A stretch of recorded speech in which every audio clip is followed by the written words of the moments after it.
내일장의 최리나입니다. 결국 지표가 좋아서 이번 주 후반에 시장을 좀 올려주네요. 1900에 이번 주 스타트했었는데요. 1890선도 하회를 했었다가 주 후반에 힘을 내면서 특별히 오늘 금요일 날 피날레가 괜찮습니다. 1920 정도에서 끝이 나는 모습입니다. 이번 한 주 결국 자동차주의 타격이 컸다라고 보여지는데요. 코스닥도 나흘 연속 오르면서 월요일만 좀 주춤했을 뿐 차곡차곡 반등세를 쌓아 올렸습니다. 원달러 환율의 종가도 궁금한데 설마 1,090원이 깨지진 않았겠죠? 오늘 종가부터 주요 종목까지 포함해 체크하고 돌아오겠습니다. 네, 시황센터 김혜영입니다. 11월 2일 마감 시황 살펴보겠습니다. 오늘 코스피 지수는 중국과 미국의 경기지표 호조 소식에 힘입어 상승으로 장을 출발했습니다. 이 갭상승 출발 이후 장중 고점인 1921선을 터치하고 이후 1910선에서 등락을 거듭하다가 장 막판이 기간의 매수세가 더욱더 들어오면서 1920선을 돌파할까 싶었는데요. 하지만 오늘 코스피 지수 1.06% 상승하면서 1918선에서 장을 마쳤습니다. 이어서 수급 상황 살펴보겠습니다. 오늘 기간만이 강력한 매수 우위를 나타냈습니다. 2천억 원이 넘는 매수를 나타내줬는데요. 반면 개인과 외국인은 동반 매도세를 보이면서 지수의 추가적인 상승을 방해하는 하루였습니다. 이어서 코스닥 지수 살펴보겠습니다. 오늘 코스닥 지수는 나흘째 상승 흐름을 보이며 510선을 돌파했습니다. 오전장과 오후장 모두 소폭의 오름세를 이어갔는데요. 오늘 코스닥 지수 0.89% 상승하면서 513선에서 거래를 마쳤습니다. 이어서 수급 상황 살펴보겠습니다. 오늘 기간이 106억 원의 순매수세를 보이면서 지수 상승에 견인차 역할을 해줬고요. 이 외국인 오늘 수급상의 변화가 좀 많았습니다. 외국인은 오늘 51억 원의 매도를 나타냈고요. 개인은 81억 원의 동반 매도를 나타내면서 지수 상승을 방해하는 분위기였습니다. 이어서 환율 살펴보겠습니다. 오늘 환율은 20전 상승으로 장을 출발하기는 했지만 장 초반 이내 하락 반전하는 모습을 보였습니다. 이 월말이 지나면서 내구 물량도 완화가 되고 또한 이 미국과 중국의 경기지표 호재 소식도 이어졌지만 추가 하락 압력을 받는 모습이었는데요. 오늘 원달러 환율은 1원 40전 내리면서 1,090원 90전에 장을 마쳤습니다. 이어서 코스피 시가총액 상위 종목 살펴보겠습니다.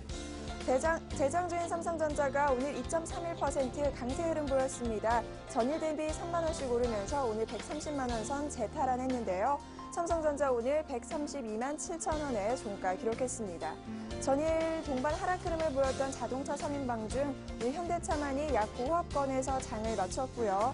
오늘 현대모비스와 기아차는 강 보합권으로 상승 흐름을 이어갔습니다. LG화학 어제 이어 오늘도 흐름 좋습니다. 2% 이상의 오름세를 보였고요. 한국전력과 삼성생명은 약 보합권에서 거래를 마친 모습입니다. SK하이닉스 오늘 1% 이상의 상승 흐름 보였는데요. 4분기 호실적 전망에 4일째 강세 나타내는 모습이었습니다. 이어서 코스닥 시가총액 상위 종목 살펴보겠습니다. 대장주인 셀트리온이 약 보합권에서 장을 마쳤습니다. 오늘 파라다이스가 강세 흐름이 좋았는데요. 5% 이상의 급등세를 보였습니다. 파라다이스 3분기 호실적에 강세 나타내면서 오늘 2만 원 돌파했습니다. CJ 홈쇼핑은 오늘 3% 이상의 하락 흐름 보였습니다. SM 역시 강 보합권 보였고요. 다음 역시 약 보합권에서 장을 마친 모습입니다. 이어서 다음 장 살펴보겠습니다. 서울반도체 오늘 3.39% 강세 흐름 나타냈습니다. 전일 대비 700원씩 오른 모습이었고요. CJ ENM은 하락 흐름 이어갔습니다. 주당 400원씩 빠지면서 29,000원에 장 마친 모습입니다. 동서와 포스코 RCT 역시 오늘 강 보합권에서 장을 마쳤고요. 젠백스가 3% 이상의 상승 흐름 보이며 전일 대비 1,100원씩 오르며 장 마쳤습니다. 이어서 특징 업종 및 테마 업종 살펴보겠습니다. 국제유가 상승과 선진국 증시 호조에 힘입어 정유주 주가 오늘 나란히 오름세를 보였는데요. GS가 3% 이상의 강세 흐름 보이면서 전일 대비 2,100원씩 올랐고요. SO일 역시 1% 이상의 상승 흐름으로 오늘 99,500원에 종가 기록했습니다. SK이노베이션 역시 오늘 2.19% 상승하면서 주당 3,500원씩 오른 모습입니다. 이어서 증권주 살펴보겠습니다. 코스피 지수가 상승세를 회복하면서 증권주 역시 동반 오름세 나타냈는데요. 삼성증권이 1% 이상의 상승 흐름으로 전일 대비 500원씩 올랐고요. 오늘 대우증권이 흐름이 좋았습니다. 이 3.29% 상승 흐름 보이며 11,000원 종가 기록했습니다. 우리투자증권 역시 오늘 3%에 가까운 상승 흐름, 현대증권도 1% 이상의 오름세를 보인 하루였습니다. 이어서 농업 관련주 주가 살펴보겠습니다. 이 미국을 강타한 대형 허리케인인 샌디의 피해로 인해 이 농작물 가격의 폭등 우려가 커지면서 농업주 주가 오늘 강세 이어갔는데요. 팜스토리가 오늘 6.91%, 7%에 가까운 급등세 보였고요. 조비 역시 2%에 가까운 상승 흐름, 효성 OMB 역시 4%에 가까운 상승세를 보였습니다. 일부 제약주들이 테바사와의 이 M&A 소식을 부인하면서 동반 하락 흐름을 보였습니다. 먼저 명문제약입니다. 전일에는 피인수 대상으로 가장 유력하게 꼽히면서 상한가를 나타냈는데요. 오늘 명문제약은 9.41%, 10%에 가까운 급락세를 보였고요. 유유제약과 유나이티드제약 역시 오늘 하락 흐름 이어갔습니다. 국제의약품 역시 4.4% 이상의 하락 흐름 보였고요. 근하제약만이 오늘 8% 이상의 상승 흐름 이어갔는데요. 오늘 근하제약은 42,900원에 종가 기록하는 모습이었습니다. 이어서 육아용품주 살펴보겠습니다. 이 육아용품 관련 업체가 일제히 상승으로 장을 마쳤는데요. 이 32년간 지속된 중국의 한자녀 정책이 폐기될 수 있다라는 기대감이 주가에 영향을 준 것으로 보입니다. 오늘 아가방 컴퍼니가 4%에 가까운 상승 흐름 보였고요. 보령메디앙스 역시 4.85% 상승 흐름 이어가며 주당 550원씩 오른 모습이었습니다. 이어서 CJ 헬로비전에 관련된 주가 살펴보겠습니다. 이 CJ 헬로비전의 공모주 청약 흥행이 실패했다라는 소식이 전해지면서 오늘 CJ와 CJ 오쇼핑 급락하며 장을 마치는가 싶었는데요. 오늘 CJ는 3.67% 하락세 보이면서 전일 대비 4,000원씩 빠졌습니다. 이어서 CJ 오쇼핑은 오늘 3.40% 빠지면서 전일 대비 8,500원씩 빠지는 모습이었고요. 이어서 삼성중공업 살펴보겠습니다. 전일 실적 발표를 한 삼성중공업 깜짝 실적 발표에 오늘 강세를 이어갔는데요. 삼성중공업이 오늘 6.12% 상승하면서 34,700원에 장을 마쳤습니다. 이어서 우리금융 살펴보겠습니다. 우리금융 역시 어제 전일에 이 실적 발표를 냈는데요. 시장의 예상치를 웃도는 호실적을 발표하면서 오늘 역시 강세를 이어가는 하루였습니다. 지금까지 시황센터 김혜영이었습니다. 네, 기업은행, LIG 손해보험도 오늘 장이 끝나고 나서 실적을 공시했습니다. 자, 이번엔 여의도로 한번 나가보죠. 오늘은요, 대신증권으로 가서 김영일 연구원을 통해 오늘 장 분석부터 듣겠습니다. 김영일 연구원님 안녕하세요. 예, 안녕하십니까. 네. 자, 일단 미국의 고용지표 발표 앞두고 미국에 관련된 고용지표들도 많이 좋아지고 있고 전일 중국에 이어서 미국의 제조업지표도 역시 개선이 됐더군요. 오늘 반등의 이유, 지표 호조에서 찾아도 될까요?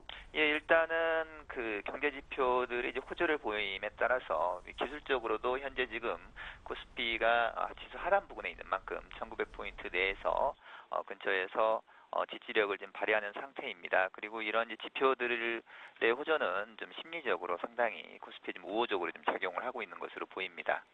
예.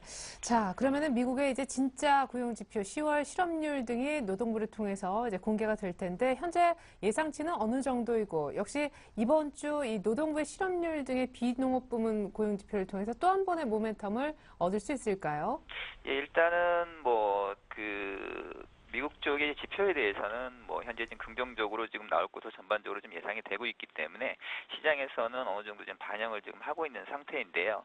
다만 이제 그 미국의 이제 대선이라든지 이런 불확실성에 대한 부분이 현재 지금 시장의 추가적인 상승을 조금 제한을 하고 있는 상태입니다. 어쨌든 간에 다음 주에 이제 들어서면서 현재 이제 미국의 고용이라든지 주택 지표가 이제 호조를 보이고 있기 때문에 그리스 문제라든지 아니면 미국 대선 이후에 좀 불확실성이 해소가 돼야지만이 시장이 좀 본격적으로 조금 상승이 가능하지 않을까라는 판단이고요. 중국의 경제지표 관련해서는 최근에 좀 호전을 좀 보이고 있는 상태이기 때문에 바닥에 대한 기대감이 좀 확산이 되고 있는 그런 상태입니다. 네.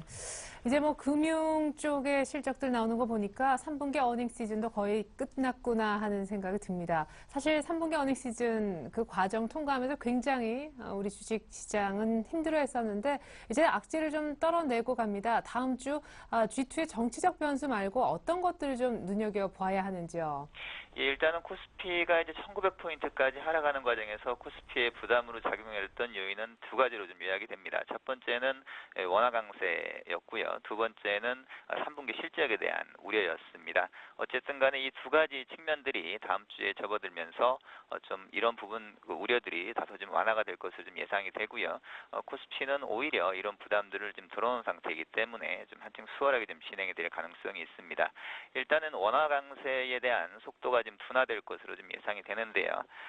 그동안에 이제 원화 강세가 주가에 이제 부정적인 영향을 미치면서 대표적인 수출주들이죠. 자동차라든지 조선, 화학, 철강 업종들이 상당히 좀 약한 모습을 보였습니다. 하지만 현재 원화 강세가 이제 진행되는 과정에서 속도 자체가 이제 슬로해질 수 있다는 가능성, 이런 부분들이 주말로 주 후반으로 갈수록 조선이라든지 화학, 철강 업종들에게 좀 긍정적인 영향을 좀 미치고 있는 상황이고요. 이런 부분들이 다음 주까지도 좀 연장이 될 것으로 보입니다. 그리고 이제 실적 시즌에 대한 좀 부정적인 영향 역시 조금 다음 주에 들어서면서 조금 완화가 될 것으로 좀 예상이 됩니다. 10월을 지나면서 일단은 실적 발표가 중반을 지금 넘어서고 있는 상태고요. 그리고 S&P 500 기준 기업들의 경우 이미 지금 273개 기업이 실적을 발표를 한 상태입니다. 국내 역시 시가총액 기준으로 대략 50% 이상 기업들이 실적을 발표를 했기 때문에 향후에 이제 실적에 대한 영향력은 좀 작지 않을까라는 그런 생각입니다. 예. 자, 그러면 이제 뭐 정치적인 변수, 그리고 환율 변수도 조금은 잦아들 수 있다라고 하셨는데, 이런 변수들을 다 극복하고 다음 주 어떤 업종이 갈까요? 오늘은 또 IT가 셌고, 기존 낙폭과대 업종들도 많이 올라왔습니다. 순환매 중이다, 이런 분석도 있던데요. 예, 그렇습니다. 일단은 순환매 시장 자체는 순환매 중인 것으로 조금 판단이 되고요. 현재 상황에서 이제 전반적으로 시장에 영향을 미치고 있는 환율이라든지 정치적인 변수, 그리고 실적에 대한 이런 부분들은 어느 정도 코스피 1900포인트 초반에 대한 일단은 지지력은 좀 확인을 하는 그런 변수로 향후에 작용을 할 것으로 보입니다. 하지만 현재 시점에서 좀 기술적인 대응이 좀 필요할 것으로 보이는데요. 금일 코스피는 일단 5일 이동평균선을 좀 돌파한 상태이기 때문에 단기적으로 상승할 여력이 좀 있지만 1930포인트 내외의 20일 이동평균선이 현재 지금 위치해 있는 상태입니다. 그렇기 때문에 특별하게 강하게 좀 올라가기는 좀 어려운 현재 상황이고요. 거래량 역시 지금 최근에 좀 많이 감소를 하고 있는 상태이기 때문에 새롭게 주도주가 부각되기는 다소 어려워 보입니다.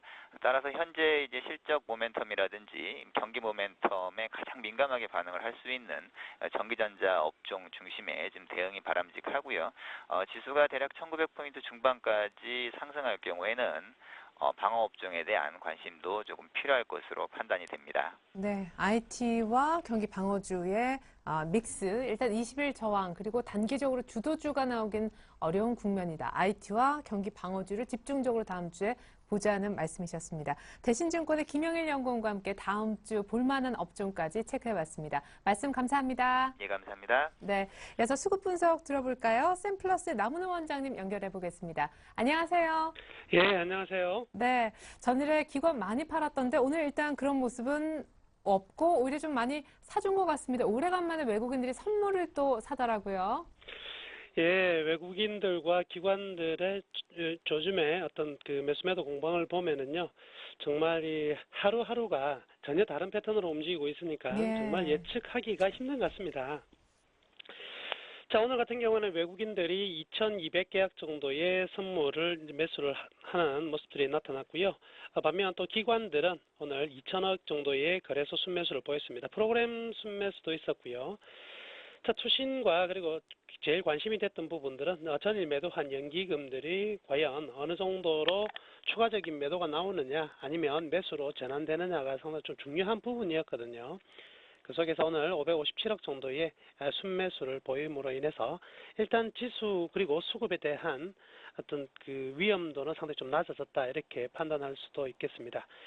자, 오늘 장중 시간대별로 보면은요, 외국인들 같은 경우에는 거래소에서 오늘 정말 변동성이 없는 하루였거든요. 1920포인트 근방에서 계속 머물렀던 부분이었는데 외국인들 장 초반 정도는 현물에서의 매수세 좀 강하게 좀 유입되는 흐름들이 나타났지만은 지속적으로 현물에서 이제 매도로 나오면서 결국 이제 종가상으로는 매도로 마감이 되었고요. 반면 선물에서는 현물 매도만큼이나 꾸준한 매수세를 보여주는 흐름들이 나타났습니다. 코스닥 같은 경우에는 순매도 흐름들이 계속 이어졌었고요. 그렇지만 1시 이후에 좀 매도 물량이 좀 많이 증가되었다가 다시 장막판 부근에서 다시 한번 좀 순매수로 가담하는 흐름들이 나타났습니다. 특히 오늘 기관 같은 경우에는요, 재밌는 모습들은 거래소에서 기조적인 외국인들의 매도 부분들을 꾸준하게 받아내는 모습들이 나타났었고요. 특히 또 하나 관심 있게 봐야 될 부분들은 2시 이후에 급격한 코스닥에서의 어떤 기관 매수세 좀 관심 있게 볼 부분이 있겠습니다. 계속해서 우리나라 증시가 이번 올해 바닥에서 고점까지의 반 정도가 되는 지점을 지난 방송 때 통과를 했기 때문에 지지가 되는 부분에서의 기술적 반등 가능하다고 말씀해 드렸었는데요. 그 부분에 맞춰서 탄탄한 어떤 저가 매수세들을 확인하는 일련의 흐름들을 봐왔다고 이렇게 볼 수도 있겠네요. 자, 업종별로는 오늘 흐름들 역시 외국인과 기관들의 충돌은 가장 많이 일어났던 부분들은 역시 IT가 되겠습니다.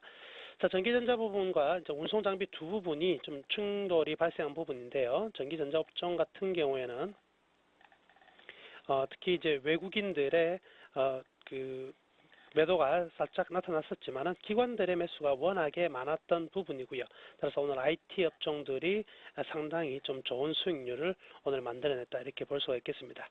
그리고 운송 장비 쪽에서는요, 외국인들은 상당히 많은 매수를 했지만 기관들은 또 크게 상하는 매도가 나타났었거든요.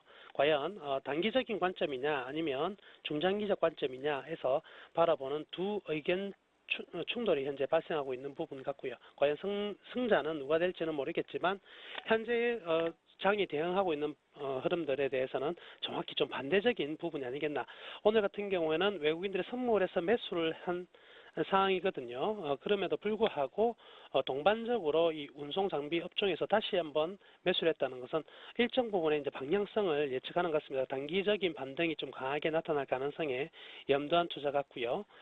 그리고 전일 같은 경우에도 외국인의 어떤 그 패턴에서는 보면 상당히 전일 그 선물에서 상당히 많은 물량을 전일 내 두었거든요. 그럼에도 불구하고 한 14,000개억 정도의 콜옵션도 들어왔다는 거죠. 우리 단기적인 반등에도 대비한 일련의 어떤 그 매매의 흐름들이 이제 나타났다고 볼 수도 있겠습니다.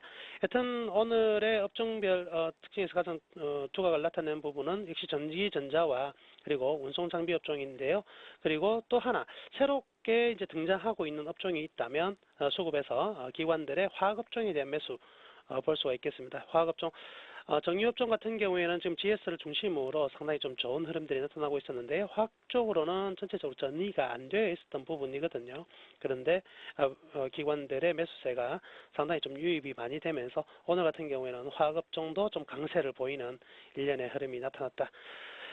볼 수 있겠습니다. 이런 부분이 오늘 체크를 한 업종 동향에서 가장 중요한 포인트가 아니겠나 싶습니다.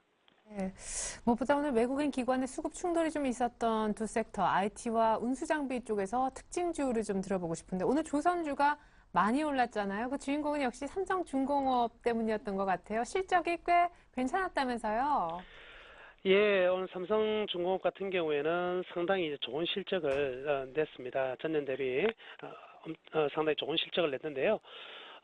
좋은 실적이 나왔다고 해서 주가가 올라가는 것은 아닌데요. 이 업황 자체가 지금 조선업황이 굉장히 안 좋은 상황이었거든요. 이 속에서 긍정적인 실적, 그리고 전년 대비 한 70% 가까운 최소한 예상치를 다 상회하는 흐름들을 보였다는 것 자체가 굉장히 큰 주가 상승의 모멘텀으로 작용했다고 볼 수가 있겠고요. 또한 주가가 거의 상승을 하지 못했던 올해 흐름들 속에서 주가가 이번 장세 충격에 의해서 같이 동반적으로 하락했었거든요. 이런 부분에 대한 기술적 반등까지 겹쳐지면서 오늘 무려 6%권 상승이 나타났고요. 상승의 어떤 시점도 굉장히 좀 중요한 부분인 것 같습니다. 중국의 어떤 증시의 회복이 가속화되는 부분, 그리고 기대감이 좀 커지는 부분에서의 반등이고요. 그리고 기관의 매수세가 좀 상당히 좀 오늘 유입이 많이 됐다는 점들이 결합이 되면서 업황 전체에 대한 회복이 만약 가속화가 된다면 현재 드릴십 관련해서 충분한 어떤 경쟁력을 확보하고 있는 삼성중공업 같은 경우에는 기업 자체적인 어떤 수익력과 그리고 업황 자체의 개선까지 맞물리게 되면 반등은 속도는 좀 더 빨라질 수 있는 기대감도 충분히 있다고 볼 수가 있겠네요. 자, 그리고 LG 디스플레이 같은 경우에는요, 지금 최근 들어서 굉장히 큰 폭으로 강한 흐름들이 나타나는데요. 지금은 LG 디스플레이 하나 전자가 지금 뭐 분기 사상 최고의 실적을 낸 7조로 넘겼고요. 이런 내용들은 결국 지금 시장에서의 어떤 주도주를 찾는 과정에서 가장 돋보일 수 있는 부분인 것 같습니다. LG 디스플레이 같은 경우는 절대적인 가격조차 한 3만 원대이기 때문에 누구든지 좀 접근하기가 좀 쉬운 부분이 있었고요. 더군다나 최근에 어떤 포커스는 전차군단, 과거 전차군 삼성전자와 그리고 현대차 그룹의 두 개의 쌍두마차가 달리는 흐름이었다면 여기서 차가 빠졌거든요. 아무래도 자동차 쪽에서는 그간의 주가 상승률이 2년 반 이상 상당히 좀 컸다는 것과 추가적인 성장 가능성에 대한 어느 정도의 리스크가 나오면서 흐름들이 좀 깨졌다고 본다면 LG그룹 자체가 다시 한번 이 전차군단의 어떤 자동차가 빠진 부분에 바퀴를 채워가는 부분이 아니겠나.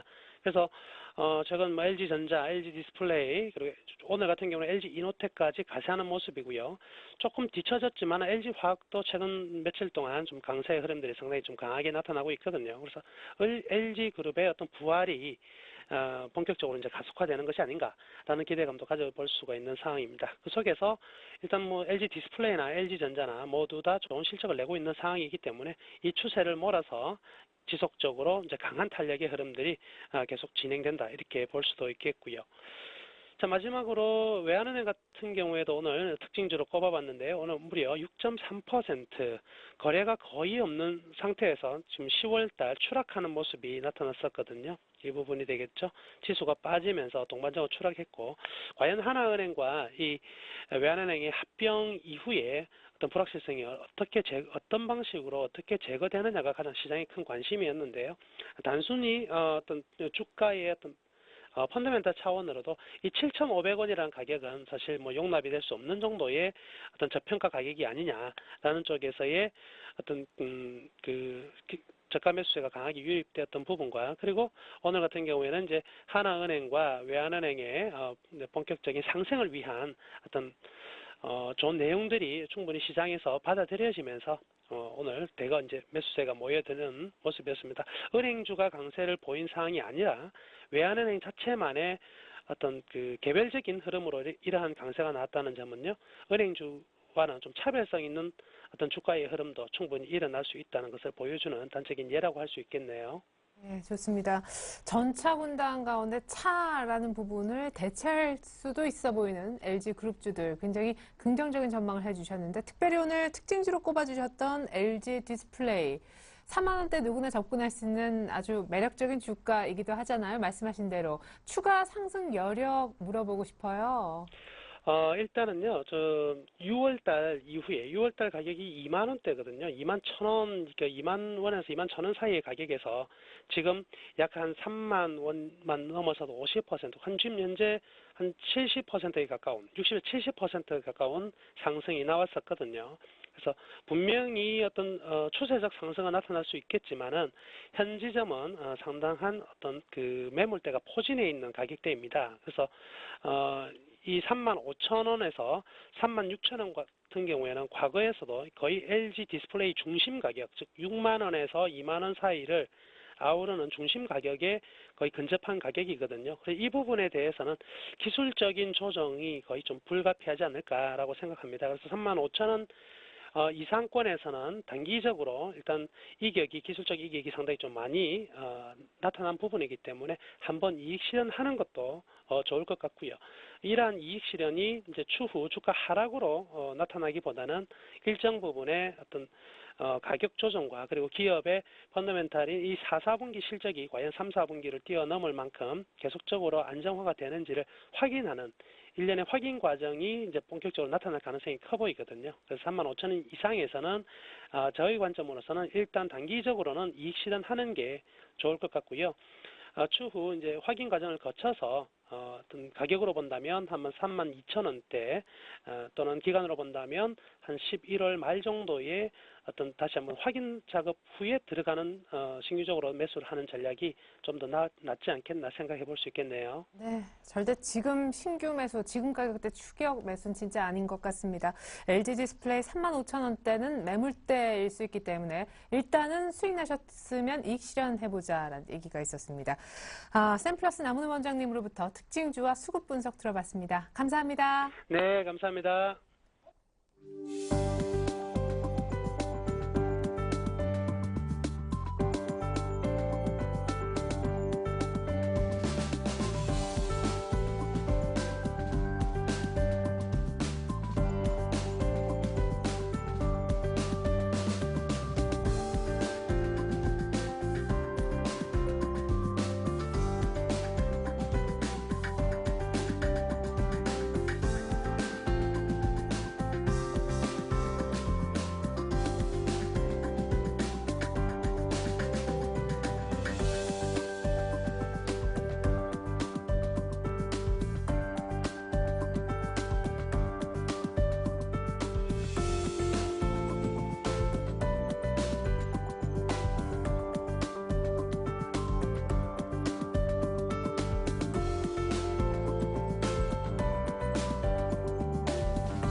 네, 당장 오늘 밤 미국의 고용지표, 다음 주 초반에는 각종 국가의 서비스업 지표, 그다음에 미국 대통령 선거, 또 주 후반에는 옵션 만기 금통에다가 중국의 전인대 정권 교체까지 다음 주 정말 바쁘게 흘러갈 것 같습니다. 그래도 이 와중에 수익을 낼 수 있느냐, 그 부분에 대한 얘기를 미리 해보겠는데요. 내일장 다이렉트 전략, 다음 주 월요일을 위한 전략에 대해 미리 말씀해 주실 두 분의 전문가 먼저 소개해 올리겠습니다. R&B 인베스트먼트 조준성 이사님과 LNS 파트너스의 하창봉 팀장님 함께 할게요. 안녕하세요. 안녕하십니까. 네, 다음 주 정말 복잡한 한 주가 될 것 같습니다. 그래도 이렇게 하면 수익을 볼 수 있다고 하십니다. 화면 먼저 보실게요. 네, 내일장 다음 주 월요일을 위한 다이렉트 전략입니다. 월요일에 주식 사도 됩니까? 어떤 종목 살까요? 종목을 고를 때 꼭 필요한 기준이 있다면 어떤 기준? 제가 세 가지 질문을 드렸더니 조준성 이사님은 당분간은 좀 그냥 지켜보자라고 하셨고, 하창봉 팀장님은 매수 가능하다라고 하시면서 데드크로스 등의 기술적 이유를 드신 것 같습니다. 자, 조준성 이사님은 눌림목을 기다려야 된다. 아직 눌림목이 안 와서 관망 사인을 내신 것 같고요. 하창봉 팀장님은 매수가 가능한데 과매도 섹터, 많이 빠진 종목에 어떤 들어가야 된다는 관점이신 것 같아요. 바로하고 기관 매수라고 하셨네요. 대양 전기공업을 월요일 사볼 만한 종목으로 하 팀장님은 꼽고 계시고요. 조 이사님은 눌림목을 기다리자라고 하시면서도 CJ, CGV 정도는 관심 있게 보고 있으신 듯합니다. 자, 먼저 다음 주 월요일 주식 사도 됩니까? 여기에 대한 답으로 아니 아직은 지켜보자라고 하신 조준성 이사님. 왜죠? 다음 주 근데 진짜 뭐 다른 나라 선거 지켜보다가 끝날 것 같아요. 네, 약간 조금 관망에 이제 말씀을 드리는 게 선거도 지켜보고 뭐 재무장관 회의도 지켜보고 뭐 여러 가지 지켜볼 게 좀 많이 있습니다. 네. 특히 지수상은 오늘 플러스 20포인트 올라왔는데 제 입장에서는 1900선과 1950선은 그냥 똑같은 지수로 봅니다. 그렇기 때문에 지난주에도 말씀드렸듯이 별 어떤 지수를 무시하고 이제 종목별로 접근하는데 지수 차원에서 이제 관망을 말씀을 드리는 겁니다. 현재 지금 오늘 새벽에 미국이 많이 올랐습니다. 반등이 들어갔죠. 근데 미국 오른 걸 잘 보시면은 다우지수가 13,000선, 나스닥 지수 3,000선입니다. 13,700에서 13,000까지 꼬꾸라지면서 이제 반등이 들어오는 거죠. 조선주 올라온 것처럼. 네. 나스닥도 3,000포인트를 지키기 위해서 반등이 들어왔죠. 그러면 호재를 보게 되면은 미국 IMS 제조업 지수가 나옵니다. 50을 두 달 연속 넘었다는 이제 좋은 소식이 나왔죠. 떨어진 쪽에서 지수가 많이 빠진 하락 쪽에서 그나마 50을 상회했다는 나온 그런 호재가 나왔기 때문에 반등이 들어가는데, 제가 지난주에 삼성전자, 현대차 말씀드리면서 핸드폰은 많이 팔리는데 자동차 같은 큰 거는 뭐 어떤 소비재가 있어서 차이가 난다고 말씀을 드렸습니다. 그러면은 미국 IMS 제조업의 지수에 있어가지고 그 안에 색깔을 잘 봐야 되는데 그런 분석은 없습니다. 그냥 50을 상회했다는 겁니다. 이게 삼성전자는 소비로 치면 잘 가는데 현대차는 미끄러졌죠. 이거를 가지고 경기를 판단하기는 힘들다는 거죠. 네. 그 IMS 그 제조업 지수를 뚜렷하게 이제 색깔로 쫙 분석을 해가지고 이쪽이 괜찮고 이쪽이 나쁘다까지 분석을 해야 되는데 아직 그런 자료를 우리가 입수하기 좀 힘들 것 같고, 그 다음에 삼성전자, 현대차에 또 다시 한번 또 말씀드리겠습니다. 삼성전자는 분기별로 확인을 해줬습니다. 현대차는 지금 미국에서 100만 대, 뭐 2년 연속 100만 대 돌파했다는 이제 기사가 나오는데 주가 차이가 극명히 나오죠. 삼성전자는 분기별로 해가지고 이번 분기도 8조 원대 최대 분기를 또 보여주고 했습니다. 근데 현대차 같은 경우는 그게 아니죠. 다음 분기가 굉장히 의심스럽고 불안하고 경기에 어떤 두려움을 현대차가 가장 잘 보여주는 건데 특히 기아차 같은 게 더 그러죠. 이게 그래서 이런 그 분기 확인별로는 실적 호전에 올라가는 종목들도 분기 확인에 있어서 이렇게 뚜렷하게 확실하게 보여주는 삼성전자 같은 아직 그 핸드폰에 어떤 포화라는 어떤 포화 단어 나오면은 삼성전자도 굉장히 급락의 가능성이 있겠죠. 근데 이제 교체가 있고 또 중국도 있고 각국의 어떤 그 스마트폰은 사실 갖고 싶은 핸드폰이죠. 이왕이면 빚을 내서라도 이왕 사는 거면은 그러기 때문에 그 교체의 어떤 수요가 포화가 어느 선에서 나올 건가 그 포화 단어만 나오지 않으면은 나름대로 중심선을 계속 지키지 않을까 생각을 해보고 앞에 말씀드렸듯이 지켜봐야 될 게 많다고 말씀드렸습니다. 그래서 스페인도 이제 11월 달로 미뤘던 거 재무장관에 이제 이번 달에 있고 대통령 선거도 있고 중국의 어떤 정권 교체도 있고 좀 기대해야 될 것들이 많이 있는데 그게 이제 기대했던 것들이 나름대로 어느 정도 좋은 소식이 들어오게 되면은 어느 정도 반등이 들어가는데 중요한 거는 저번에 1950선 이상 계속 음봉 나오고 이제 떨어졌었는데 그 갭 메꾸는 자리를 계속 갈 수 있는지는 이번 달에 이제 어느 정도 그 1900선과 1954에서 응집을 어느 정도 어떻게 하는가를 잘 봐야 되겠고 우리나라 지수에서는 1900을 잘 지켜야겠죠. 거기에서 기본 바탕이 다우하고 나스닥 얘기해 줄 것 같습니다. 다우 나스닥이 13,000을 유지하면은 1900 이하에서는 이런 기관 매수라든지 이런 매수, 저가 매수, 좀 약간 저가 매수가 들어오면서 받치는 양상을 다음 주, 뭐 다다음 주까지 계속 나올 걸로 생각이 되는데 거기 다우지수 13,000과 나스닥 3,000을 꼭 잘 지켜보셔야 됩니다. 예, 알겠습니다. 자, 그리고 우리 그때까지는 우리 조준성 이사님은 사실상 코스피 기준 1900이나 뭐 1910, 20, 30, 40, 1950을 넘기까지는 지수적으로 별로 뭐 오른다 이런 체감을 못 하시는 것 같습니다. 일단 미국의 다우지수와 나스닥을 잘 보자라고 하시면서 관망 사인을 내셨고요. 그럼에도 불구하고 하창봉 팀장님은 다음 주에 사도 된다고 하셨습니다. 워낙에 변수가 많은 저희가 아까 일정으로도 봤지만 예, 어떤 걸 사야 되는지 왜 사도 된다고 얘기하시는지. 그렇죠.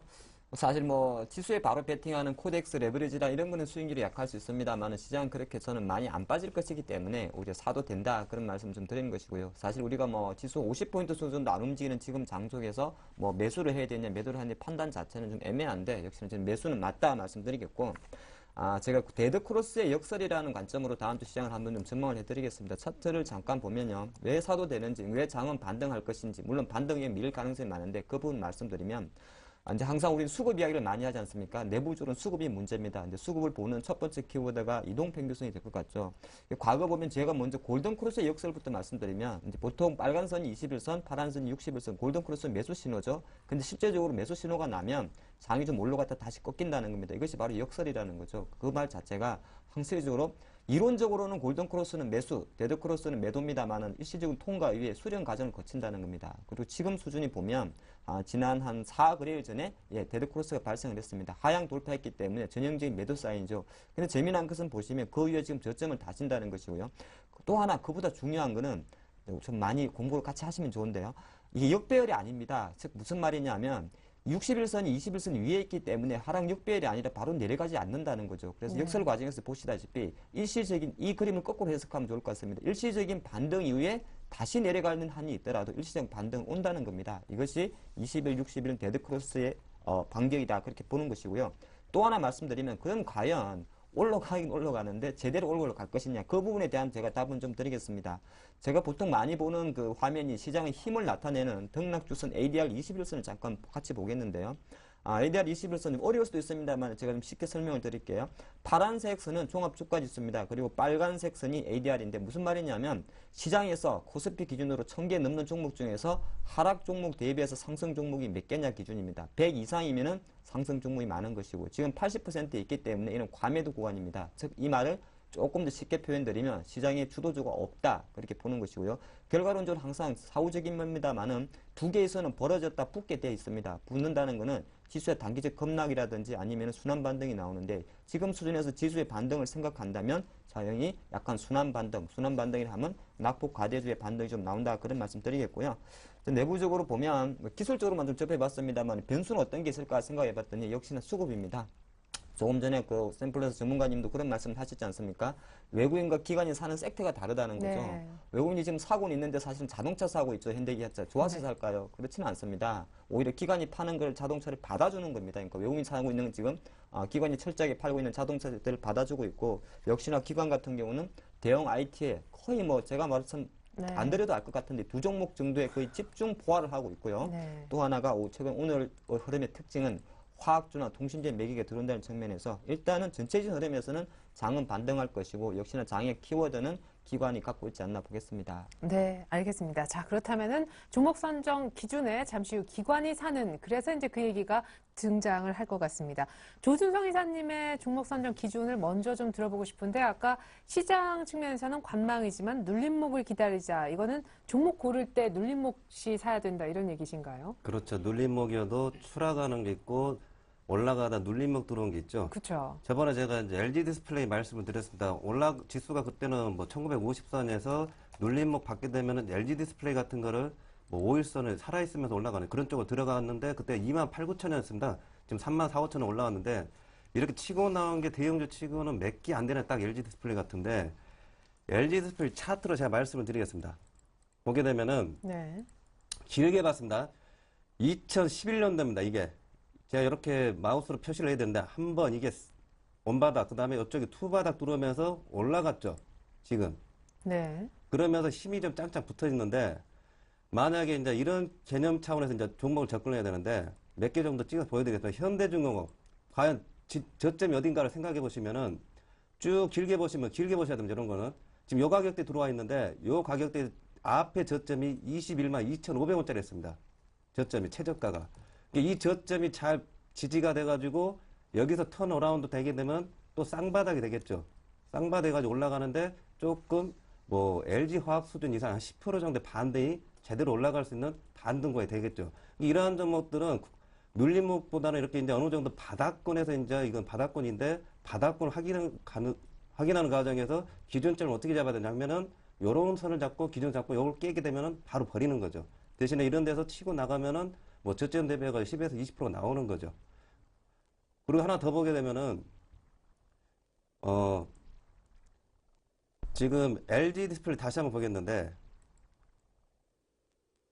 보게 되면은 지금 어느 정도 35,000원 가격대가 이제 다 들어오고 있습니다. 지금 거의다가 여기 특히 이제 2011년도 4월달 요성 가격대가 35,000원인데 여기서 이제 매물백이 많이 나오는 거죠. 이러한 종목들이 35,000원 찍고 나서 33,000원, 32,000원 5일선 이하로 이제 들어오게 되면은 요런 거는 이제 단기적 눌림목 되면서 32,000원과 35,000원 사이에서 박스권을 이룰 가능성이 많죠. 고점 대비해서. 네. 그러면서 시장이 이제 1950선을 돌파해가지고 4만원 코스 나오는 거는 이제 다음 달 정도 이제 예측을 할 수 있는 거죠. 이러한 종목들을 보게 되면은 제가 샘플로 보여드렸는데 시가총액이 제가 지난주 추천한 정도 파라다이스인데 많이 올라오죠. 반등이. 시가총액이 적어도 5천억 이상짜리 되는 것들. 기관도 달라들고 외국인도 달라들고 개인들도 달라드는 이러한 종목들은 차트 흐름에 있어가지고는 진실성이 있습니다. 진정성이. 네. 빠질 때는 그만한 이유가 있고 올라갈 때는 나중에 지켜보니까 그만한 이유가 있더라 하는 것들이 있기 때문에 네네. 5천억 이상짜리 시가총액 5천억 이상짜리 종목들을 해가지고 차트를 길게 보셔가지고 나름대로 삼성 엔지니어링이든 뭐 건설주 같은 경우도 뭐 아니면 화학주 호남석유도 뭐 반등 제대로 안 올라갔는데 그런 것들을 길게 보셔가지고 바닥권의 어떤 저점들이라든지 이런 것들을 기준을 같이 잡으셔가지고 종목별로 기다리면서 확인되면서 들어가고 이게 그러한 종목들이 들어가게 되면은 손절은 짧고 먹는 폭은 크죠. 왜냐하면 저점 가격이 이미 나와 있기 때문에 그걸 비교해가지고 같이 보기 때문에 이번엔 차트를 좀 길게 볼 필요가 있다. 그 말씀을 드리겠습니다. 네, 시가총액이 5천억 이상인 종목 중에 수급도 좀 괜찮은 종목 가운데 눌림목이 들어왔다 혹은 지난 저점에 어떤 선이 분명하다 하실 때는 손절가를 그 지난 저점이나 분명하게 타이트하게 잡으시고 큰 수익 좀 짧고 빠르게 누려 보실 수가 있을 것 같습니다. 차트를 일봉 뭐 요만하게 이렇게 펼쳐놓지 마시고요. 긴 차트를 볼 때가 왔다라는 얘기를 들어봤습니다. LG 디스플레이 눌림목은 32,000원대라는 팁도 주셨고 주셨고요. 자, 그럼 하창봉 팀장님의 종목 기준법 빠르게 들어보겠습니다. 아까 일시적 시장 반등, 낙폭과대주 얘기까지는 나왔는데요. 네, 그렇습니다. 낙폭 과대 중에서도 기관이 사는 주를 사야 되고요. 낙폭 과대의 개념을 잘 잡으셔야 됩니다. OCI 현대중공업 낙폭 과대 아닙니다. 그건 낙폭이 심한 거고요. 낙폭 과대라는 건 뭐냐 하면은 실제적으로 자기 가치보다 저평가받는 그 낙폭 과대라는 표현을 써야 됩니다. 우리 투자자분들이 그러니까 60만 원 하는 OCI가 15만 원 한다고 낙폭 과대로 접근하시면 안 되고요. 실제적으로 실적이 어느 정도 됐는데 주가가 분위기 때문에 많이 빠진 섹터가 있습니다. 그것이 바로 화학 섹터가 되는 겁니다. 그래서 그 부분을 좀, 그러니까 단순하게 낙폭 과대로 접근하시는 것보다는 우리 이번 실적 발표에서 나왔듯이 뭐 20, 30% 실적이 감소한 섹터는 괜찮은데 뭐 어제 삼성물산입니까? 아니면 LG화학 같이 전년 동기에 비해서 실적이 50%, 60% 빠진 종목은 가격은 낙폭 과대일지라도 반등은 제한적일 거라 말씀드리겠고요. 그러다 보니까 기관이 지금 사는 섹터가 제가 보니까 화학주를 좀 사는 것 같습니다. 제가 네, 오늘도. 좀 나눠드릴게요. SK이노베이션이나 정유회사 같은 경우는 사실 그 어저께 SO일도 실적 발표했습니다만 일단은 실적이 됩니다. 그러니까 이런 것이 낙폭 과대라는 거죠. 분위기 때문에 빠졌던 겁니다. 실적도 다 되는데. 그렇죠. 예. 또 하나가 지금 허리케인 여파 생각한다면 아무래도 그게 뭐 바로 가시적으로 오지 않는다 그래도 바로 정제 마진 개선과 좀 직결된다 말씀드리겠고요. 또 화학주 중에서 아까 우리 조이사님하고 겹치는 것 같은데 LG화학이 조금 매력이 있습니다. 왜 그러냐면 LG화학은 사실 이게 뭐 낙폭 과대로 제가 접근하는 건 아니고요. 낙폭 과대는 맞긴 맞습니다만 화학 업황이 좋아질 것 같지도 않습니다. 그런데 왜 사냐고요? 예. 그것 자체는 업황은 안 좋아지는데 중요한 거는 석유 화학 제품 마진이 개선된다는 겁니다. 그래서 네. 매출은 제한된 상태에서 영업이익이 증가할 수 있기 때문에 그런 관점 봤을 때는 LG화학도 낙폭 과대다 그렇게 봅니다. 그래서 LG화학의 말 나온 게 말씀드리면 다음 주 혹시 보실 때 지금도 똑같지 않습니까? 아까 제가 종합주가지수 말씀드리듯이 이것도 똑같이 데드크로스 역설이잖아요. 그러니까 데드크로스 발생하고 일시적 쇼크가 나온 겁니다. 그래서 따라붙으시면 안 돼요. 제가 판단할 때는 최소한 30만 5천 원 이탈할 가능성이 있기 때문에 10,000원 정도 기다리셨다가 사는 것이 어떨까 싶고요. 눌려야 들어간다. 그렇죠. 예. 눌리게 돼 있습니다. 이거 네네. 눌릴 거니까 절대 조바심 내지 마시고요. 또 하나가 그러면 개별주는 뭘 보셔야 되냐 하면은 실제적으로 최근에도 보면은 역시나 실적이 되면서 기관이 사는 종목 파라다이스 아까 우리 조 이사님 계속 말씀하셨지만은 저도 실적 보고 깜짝 놀랐습니다. 돈 오늘 발표된 거 보니까요. 매출은 한 80%, 영업이익은 90% 따블이 증가한 겁니다. 그러니까 예. 우리가 그냥 말로만 중국인 관광객 들어와서 실제적으로 실적이 증가한다 그거를 한 게 아니라 실적으로 확인했지 않나 봅니다. 물론 오늘의 반등, 2, 3일의 반등은 실적 발표 타이밍을 좀 반영했기 때문에 다음 주 좀 조정이 나올 거로 예상되는데 조정이 나올 때마다 진짜 실적이 되는 신고가 종목에서는 계속 관심 가지셔도 되고요. 제가 좀 드리는 말씀 하나만 더 말씀드리면 한컴입니다. 제가 한컴이라는 종목을 좀 계속 말씀드리는데요. 11년 만에 2만 원 왔습니다. 제 말이 거짓말이 아닙니다. 이 한컴의 2만 원 주가는 정확히 11년 걸렸습니다. 그렇다고 그랬을 때는 회사가 바뀌고 있다고 트렌드가 바뀐다는 겁니다. 그래서 한컴이란 한국의 컴퓨터라는 회사가 2만 원 정도에서 만약에 플러스 마이너스 한 1,000원 정도의 조정을 보인다면 여기서 주가 20, 30% 이상을 생각하는 관점에서 공략을 해도 된다. 왜? 내년에는 매출 1,000억을 목표로 할 회사이기 때문입니다. 이상입니다. 네, 좋습니다. 한컴에 대한 계속해서 강조. 그 외에 기관이 사면서 저평가된 화학과 정유 섹터도 관심 갖자는 설명 들어봤습니다. 자, 이제 조 이사님께 제가 월요일에 그래서 한 종목만 어떤 종목 살까요? 라고 질문을 드렸더니 CJCGV라고. 네, 지금 이제 3주 연속 제가 NHN, 이번 주 파라다이스, 그 다음에 CJCGV가 세 번째가 한번 또 도전 음봉에 이제 사는 겁니다, 음봉에. 시가총액은 물론 요것도 CJCGV 6,500원 넘어가고, 뭐, 영화에 써가지고 오늘 광해로 시작해가지고 1,000만 돌파하고 굉장히 좋은 영화 많이 나오는데, 이게 회사가 이제 이거 제가 전에 그런 말씀 드렸는데, 레포트가 많이 나오는 기업을 좀 눈여겨보자. 요거 같은 경우는 차트를 길게 보는데 왜 길게 보냐면은 이에 상단의 고점들을 이제 파악하는 거고, 아까 말씀드린 거는 하단의 저점을 이제 파악해서 길게 보는 겁니다. 근데 이제 CJCGV 같은 경우는 기감에도 나와가지고 약간 빠졌는데, 눌림목이 왔군요. 예, 눌림목이 제대로 파라다이스 똑같습니다. 33 밑에 차트 보시면 간단히 말씀드릴게요. 파라다이스는 18,000원, 17,600원이 이게 334인데 녹색선인데, 이거는 이제 여 가격대에서 21선부터 32,000원 이하 31,000원 사이에서 분할로 매수해가지고 종고점을 갈지 안 갈지는 봐야겠지만, 파라다이스는 뭐 좀 많이 올랐는데, 요거 같은 경우 그래도 33,000원 이상 정도, 33,500원 이상 정도는 다시 테크니컬 리바운딩 나올 가능성이 많습니다. 그리고 요거 같은 경우는 목표가가 뭐 4만원 나오면서 실적이 어떤 영화 산업 같은 경우는 특히 뭐 국내 영화든 해외 영화든 뭐 상향이 계속되기 때문에 필수 산업입니다. 그렇기 때문에 성장성은 뭐 계속해서 말씀드릴 수가 있고 그렇기 때문에 이런 종목들 시가총 6천억 넘어가면서 눌리면 깔끔하게 들어온 종목들은 단기적으로 치고 빠진다. 계속 게릴라 전투 말씀을 드립니다. 예. 한 번 더 세 번째 도전을 한번 또 해보겠습니다. 네, 좋습니다. CJCGV 눌림목 왔다. 기술적 반등 노려보자. CJCGV 설명이었습니다. 반면에 하창봉 팀장님의 월요일 매수해볼 만한 종목은? 네, 대양전기공업입니다. 제가 아마 1년 전에 한번 말씀드렸던 종목 같네요. 대양전기공업은 우리 배에 보면은 조명기구를 많이 만드는 회사입니다. 그래서 네. 보통 보면 이제 조선 종목이라 생각하실 수 있는데 최근에 실제로 실적 발표를 해보니까 해양 플랜트 부문에서 실적 자체가 나오면서 최근에 어떤 영업이익이 전기 대비해서 300% 이상 급증 흐름이 나왔고요. 향후 모멘텀이 왜 매력적이냐면 내년부터 좀 제도가 바뀌는 게 있습니다. 자동차 안전성 제어 장치하고 타이어 공기압 경고 장치를 의무적으로 부착을 해야 된다 그럽니다. 근데 이거는 국내는 이걸 만드는 회사가 없더라고요. 일본에서 수입 많이 했는데 대양전기만이 유일하게 이걸 하기 때문에 지금 매출 비중은 한 5억 정도밖에 안 됩니다만 내년에 기대하는 거는 200억까지 증가한다는 그런 이야기 좀 나오고 있습니다. 네, 법이 그래서 바뀌면서. 그렇죠. 예. 대양전기공업 그 신수종 사업에서 모멘텀을 갖기 때문에 지금의 주가 상당히 매력적이다 말씀드리겠고요. 아까 보니까 뭐 한국투자밸류자산운용도 9월 달에 5% 이상 매수를 한 것 같습니다. 차트 보면서 디테일한 전략을 드리겠습니다. 이게 중요해요. 종목이 중요한 게 아니라 전략이 중요합니다. 대양전기공업은 철저하게 현재 2주 동안 13,500원에 쉬었습니다. 근데 이유가 있어요. 라디 가격이었습니다. 바로 공모가 9,000원짜리였고요. 9,000원 대비 50% 가격, 즉 이 가격은 최근에 13,500원에서 쉬었다 말씀드리는 것이고 뭐 과거 이야기입니다만 9,000원을 지지하면서 올라왔기 때문에 그 힘을 찾는 것이고요. 그렇기 때문에 투자 전략은 제가 생각할 때 13,500원에서 13,700원 전후에서 매수를 한다 말씀드리겠고 목표 가격은 더블 가격을 보겠습니다. 9,000원 대비 더블입니다. 그러니까 18,000원까지 지켜볼 것 같고요. 손절 라인은 최근에 가장 중요하게 생각했던 글쎄요 10월 중순에 나왔던 노란 표시 의도적일 수 있기 때문에 제가 11,200원을 손절 라인으로 생각하는데 대양전기공은 내년 성장성에 더 패팅한다면 주가 상승이 나오지 않을까 보겠습니다. 네. 자, 시간관계상 AS는 못 봤습니다만 두 분의 지난주 파라다이스와 KG이니시스는 모두 13%, 22% 높은 수익을 달성한 바 있습니다. 축하드리겠고요. 자, 두 분이 얘기하신 내일장 다이렉트 전략 다시 한번 종합해서 보여드립니다.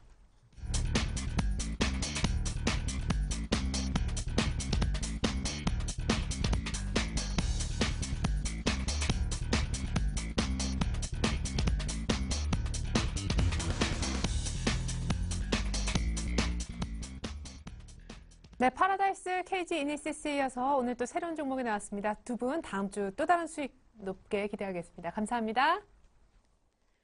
네, 이상으로 오늘장 내일장 2부 마치겠습니다. 시청해주신 여러분 고맙습니다.